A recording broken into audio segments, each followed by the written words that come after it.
ቅርሶቻችንን እንደምንዳ ማየት ነው።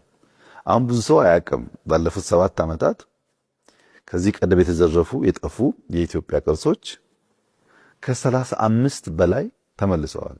ከ35 በላይ ቅርሶች የፀሐይ አውሮፕላንን ጨምሮ የቤተክርስቲያን መስቀሎች፣ የተለያዩ ንዋየ ቅዱሳኖች ተመልሰዋል። ኢትዮጵያ ውስጥ 35 በላይ በቁጥር ቅርስ አስመልሰናል። ቅርስ ጠግነን አድሰናል። የሚጎሉትን ደግሞ ገንብተናል። በዚህ ትስስር ውስጥ ነው የበለጠ ውብ ሆኖ እንዲወጣ የሚያግዘው ማለት ነው። እነዚህ ጉዳዮች ለገቢ ለውበት ቅድም እንዳነሳሁት የመደመር እሳቤን ለማስረጽና አንድነትን ለማምጣት በከፍተኛ ደረጃ ያግዛሉ። ኢንቨስትመንቱ ትልቅ ሀብት ይፈልጋል። ኢንቨስትመንቱ ከተለያየ ሶርስ መሆን አለበት። ከህዝቡ፣ ከባለ ሀብቱ፣ ከመንግስት፣ ከውጭ አጋሮች እነዚህ መሰናሰል አለባቸው። በዚያው ልክ የፕሮሞሽን ስራ መሰራት አለበት።